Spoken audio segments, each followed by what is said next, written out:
Welcome to St. Louis on the Air. I'm Alex Heuer. Don Marsh will be back tomorrow. Earlier this week, the St. Louis Sports Commission announced that the International Olympic Committee is granting each city that has hosted the Games the chance to display 2 grand sculptures of the Olympic rings. St. Louis is among those cities, and of all the cities that have hosted the modern Olympics, St. Louis has not done a very good job at publicly commemorating that history. After all, the first Olympic Games in the United States were in St. Louis in 1904. They were held at the same time as the famous World's Fair. Joining me to talk about the announcement earlier this week and the history of the 1904 Games are Jody Sowell, Director of Exhibitions and Research at the Missouri Historical Society, and Mike Lloyd, a local attorney and chairman of the St. Louis Sports Commission's Olympic Committee. Welcome to St. Louis on the Air to both of you. Thank you. Thanks, Alex. Jody, let me start with you. How is it that St. Louis became a host of the Olympics? Sure. Well, that's a sort of roundabout story. So this is only the third modern Olympics in 1904. 1900 Games were held in Greece, and the 1896 Games were held in Greece, and the 1900 Games were held in Paris. And the IOC knew that they wanted the third Games to be in the United States. The United States was well represented in other international sporting competitions, and so they knew that they wanted to come to the United States. And quite frankly, there was one place that seemed like a perfect choice. Unfortunately for us, that place was Chicago. So Chicago was unanimously given the third modern Olympics, and that decision came about in 1901. Later, though, St. Louis moved its World's Fair to 1904 and said, we're going to have this huge World's Fair. People from all over the globe are going to come to St. Louis. And by the way, we're going to have a major athletic competition at the fair. And it's going to overshadow your Olympics, which you are just now trying to get started, and really had a rough time getting started. So people went back to the discussion table and decided we'll reverse that decision and give the games to St. Louis. Now, Chicago had done quite a bit of bragging beforehand and said that they had won over St. Louis, and St. Louis wouldn't know what to do with the Olympics if they got them, and it wasn't such a victory for Chicago to win over a, quote, small town like St. Louis. So they had done a lot of bragging and then had to sort of hang their heads a bit later on when the games were given to St. Louis. And Mike, this decision to transfer the games from Chicago to St. Louis had a lot of controversy, seemingly between the continents, between Europe and the United States, that continued on past the 1904 Games. Can you talk a little bit more about that controversy? Well, I'm not quite sure exactly what you're referring to, Alex, as far as the... Well, in terms of James Sullivan, who was involved with the right. Olympics here. Well, so to put that in context, so back in the day, the Amateur Athletic Union was one of the most powerful sporting unions in the world, really, because America and England, Great Britain, pretty much dominated the international sporting world. James E. Sullivan was a very ambitious guy, and was very into sport and believed he was kind of the put it on his back and he was going to make sport this great thing. So flash forward a little bit. He goes to the Paris Games. He's one of the ambassadors for the United States with our Olympic athletes. And he sees these games, and they're really a mess. They're an absolute mess. And Pierre Coubertin, who was the founder of the Olympics, wanted them to be in Paris. It was the World's Fair. It was going to be this great coming out party. And the World's Fair Committee pretty much ran Coubertin off. They said, you know what, sports is kind of this absurd distraction, and we're more concerned about art and literature and music and politics. So all the sporting venues in Paris were kind of scattered around, and they didn't get their due. I mean, fencing was put at the exhibition for cutlery, and gymnastics was put at the exhibition for children's games, and the track and field was done at a country club grounds over grass, where part of the track ran through a grove of trees, which wasn't even a track; it was just a course that they plotted out. And hurdles, there was a report that they used telephone poles for hurdles, so it wasn't very, very well done. But Sullivan was over there, and he said, this is kind of interesting, but the French don't know how to do this. So I'm going to kind of try to take it over. So he tries a power play and tries to do this international athletic union. Well, Coubertin finds out about this and wisely reaches out to one of Sullivan's, I don't want to say it outspoken. There was an individual who was in charge of one of these sporting newspapers back in America, who was kind of an adversary of Sullivan a little bit. So he brought him on the IOC committee, and this guy was able to stiff-arm Sullivan from taking over what was essentially the Olympics by gaining power in the the International Athletic Union. So needless to say, when it came to America, Sullivan was based in New York. New York and Chicago were the primary bidders. Coubertin didn't want anything to do with New York because Sullivan was there. They both had a lot of money. Right. Went to Chicago. Coubertin had a much better relationship with a guy in Chicago, a professor there, I believe, at the University of Chicago. So that's why it went there. And when the games came to St. Louis, James Sullivan was the person who was in charge of the World's Fair Physical Culture Department. He was given the Olympic Games, so Coubertin did not want anything to do with us. Various reasons, but that was one of the probably a pretty driving force for why Coubertin didn't like it. So, and then we'll get to this in a bit, but the Olympic Games in St. Louis have gotten a bad rap over the years in terms of the way people have talked about them. And there are those who say that part of that is because of the comments that Coubertin would make about the games. Jody, what were some of the things that were said about the games that were perhaps motivated by this disagreement? Absolutely. So if you look at the time during the 1904 games, there were many people saying this was the best athletic event that had ever happened, the achievement of worldwide athletics. Pierre Coubertin, later in his memoir, had less kind words to say. One thing he said was that he always imagined that the 1904 games would be a failure. He said that he thought that they would match the, quote, mediocrity of the town. So that was rough. That was hard. But many of those perceptions came much later. So when you read reports of the day in 1904, you hear both IOC people saying this is the best athletic event that we've ever hosted. You see people praising all of the international athletes and all of the top-notch American athletes. So you do see a real excitement and sort of reverence for the games at the time. But later on in some of Coubertin's writings, he takes less than nice shots at us. Part of the story that gets a lot of attention is the marathon that happened in 1904. Who wants to take the story of the marathon? Mike? Jody and I were just talking about this outside. The marathon was kind of interesting, and there's a couple different accounts of it. So roughly how it went was everybody hears of the marathon cheater. Okay, in reality, this was it's kind of a tough race. Sullivan decided to do an experiment. Back then they really didn't understand dehydration and hydration and what you needed. So back in the 80s when I used to play high school football, I remember coaches, it was 90 degrees, you're in full equipment. They're like, no water till after practice. Not something we do today. But so anyway, they only had one water stop on this route. It was 90 degrees by all reports. So this must have just been a horrific run. People were dropping out. I mean, they had 4 Boston Marathon runners at this event, and all of them dropped out, including what was it was not Hicks. It was who's the guy? Loris. Fred Loris, who eventually became the Boston Marathon winner the next year. But he drops out, I think they said around mile 9 or something like that. They had cars back then with judges and some coaches who were driving these marathon routes. The report looks like he stepped into an official car, said, I'm tapping out, which a lot of the runners had done. They drove and the reports, most of them are about 3 to 4 miles. I saw one report that said 10, but most of them are consistent with 3 to 4 miles. And he said, I'm good now. Now, I don't know if the car broke down. There was a claim that it did, or he just said, I'm good. I just want to get out and run. And the judge in the car said, you're disqualified. He said, I know I'm good. I'm going to run. So he starts running, and at some point he passes Thomas Hicks, who's in the lead, who's just suffering, and they're giving him strychnine and egg whites. Right. Well, strychnine is one of the ingredients used in rat poison, but it also is kind of a stimulant back then, like caffeine, if you just gave a little dose.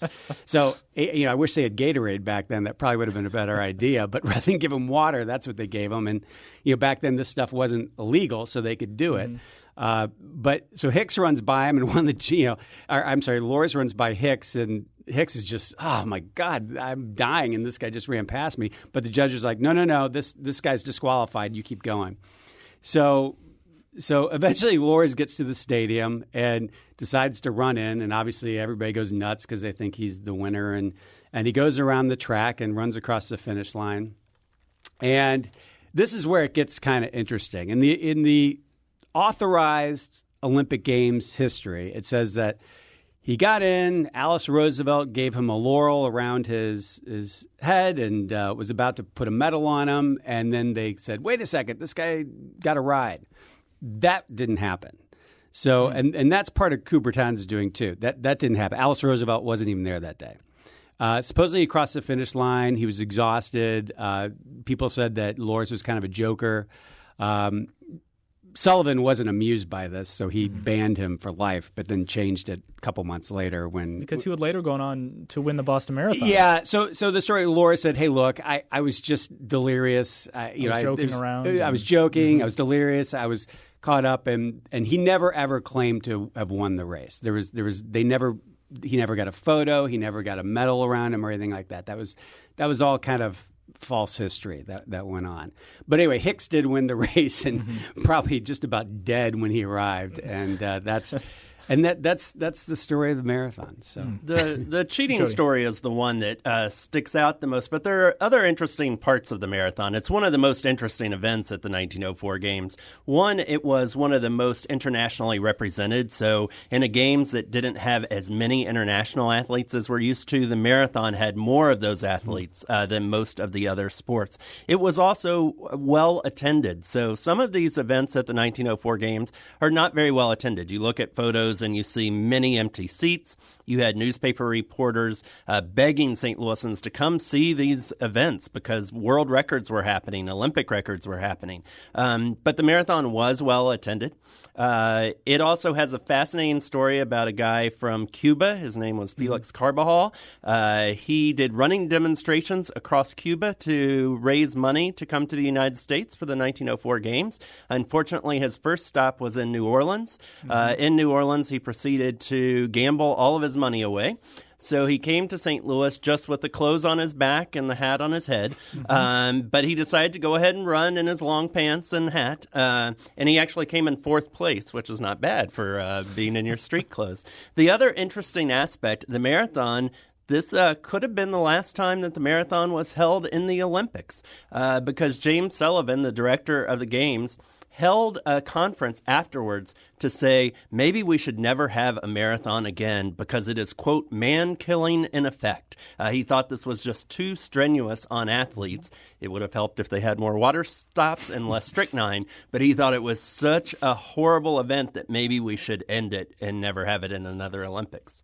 Thankfully, that commission didn't come together. Right, because the marathon is one of the marquee events of the Summer Olympics. One of the events that gets talked about in association with the Olympics, and I know one of your points, Mike, is to point out that it does not have an association with the Olympics, is Anthropology Days. First, could you explain what Anthropology Days is and then why it isn't associated with the Olympics? So Anthropology Days was done over 2 days. It was conducted by the Department of Anthropology, and it was and the Department of Physical Culture. So it was done amongst. They pretty much gathered up all the people that were there for the exhibits. What they call the human zoo, I guess, which. These guys, they were racist. They were degrading. They weren't a proud spot of the fair by any means. They were a time when imperialism and Darwinism was kind of sweeping the latest, greatest craze and kind of, I guess, coax them to kind of do this event. It was. So it was done with the I'm going to just say native peoples amongst themselves, and they had to do events. Some of them were pole climbing to spear throwing to races that were somewhat that were done in the Olympics but weren't part of the Olympics. So, but they didn't have any association with the Olympics. The reason why they sometimes get confused is because they were at the stadium.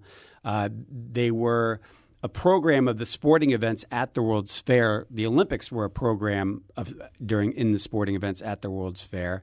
And because James Sullivan wore a couple different hats, one of his hats was head of the physical department of the World's Fair, and the other was head of the Olympics. Mm-hmm. So people can confuse those. And one other reason why they got tied in, why people even think they were part of the Olympics, was Coubertin again. Not him necessarily, but in this authorized history of the Olympic Games that was published 30 years later, they spent on probably 8 pages about the St. Louis Games. 2 of those talked about the anthropology games. And, it's almost like it was kind of a little smear campaign for the St. Louis, for Coubertin to kind of seal his legacy and say, Paris Games were awful and those were under me per se, but Sullivan had them and, this is why they were bad. So I eventually saved them. But right.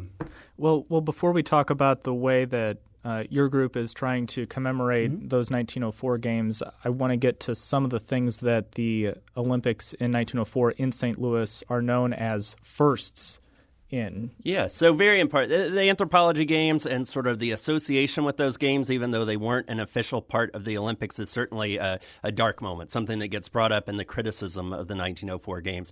But there are a lot of important firsts. The first African-American to ever medal in the Olympics, George Pogue, that happened in 1904. He was from Hannibal, Missouri. Right, and would go on to teach and coach at Sumner High School. The first time that gold, silver, and bronze were awarded to the top 3 finishers. That happens in St. Louis. The first time that boxing is an official sport. That happens in St. Louis. So there are lots of important firsts. What's truly even more important, though, and Mike sort of talked about it earlier, the Olympics get off to a difficult start. No one's sure of this idea that you're going to have an international athletic event move every 4 years to a different country. No one's really sure that that's going to work or that it should even work. Some people think, well, let's just have it in Greece every 4 years. Paris wasn't particularly excited about having it with their World's Fair. St. Louis was actually the first city that sort of threw elbows to make sure that it got the Olympic Games. But this is a movement that's just getting started. And so truly the biggest achievement of the St. Louis Games is keeping that torch lit, so to speak, is making sure that this Olympic movement continues. Without St. Louis, you wouldn't have what you are seeing starting tomorrow night. You wouldn't see the Atlanta Games, the LA Games. Those wouldn't have been possible if the St. Louis Games hadn't continued that tradition. Why do you think St. Louis has done such a bad job publicly of commemorating the 1904 Games? Mike? I think the World's Fair were the biggest things going on back then, and the Olympics were in their infancy, just like Jody said. We were immortalized with Meet Me in St. Louis, the movie and everything like that. And I think we just kind of grabbed onto that and kind of forgot about these games. And then, again, the only history that really got out of them was kind of taken out of context and negative, and it was, kind of done a little bit by Coubertin. And I think we never stopped to really argue or defend ourselves. So what's happening now? How are we going to remember these games? Yeah, just real quick. So again, St. Louis in the context, the Paris Games were a disaster. Coubertin dreamed about starting stadiums there and everything like that, and it never happened. St. Louis did that. We built stadiums. The first gymnasium, the first Olympic stadium, modern-day Olympic stadium, the first modern-day Olympic track was all at WashU's campus. So that was a huge thing. The first gold medal, silver, bronze, was all awarded on WashU's campus. So what we want to do is kind of embrace that history and our status as an Olympic city, because we were a significant Olympic city. And we are planning to build a what's called a spectacular, which is a sculpture of the Olympic rings on WashU's campus. That's going to be, you can view from the stadium, the gymnasium. It's going to look spectacular. How big? It's about 16 feet wide by about 8-9 feet high. So they're pretty large, but look great. They're really going to, I think, empower people and make us hopefully think more about our past and look forward into the future to inspire others to potentially try to strive for these kind of great things. We had a comment on our website there will be two of these spectaculars. You said the one is going to be on WashU's campus. There will. One comment said, "This is long overdue. I would love to see something downtown as well, even though the specific sites were not in downtown. Many tourists do not end up at WashU." That's right. So WashU's a private institution, right? So the IOC has awarded WashU the rings. We get one other spectacular. According to the IOC, they have to be on an Olympic historic site. So that only leaves a few places here in town. So could it be downtown? No. Okay. No, it could not. But you want the other one in more of a public place where people can enjoy it. So if you look at the history, you could see some possible places that we're looking at right now. All right. Well, thanks for this memory trip, a trip down memory lane of the 1904 Olympics. I've been joined by Jody Sowell, Director of Exhibitions and Research at the Missouri Historical Society. Thank you, Jody. And Mike Loynd, a local attorney and chairman of the St. Louis Sports Commission's Olympic Committee. Thank you, Mike. Thanks, Alex. This is St. Louis on the Air on St. Louis Public Radio, 90.7 KWMU.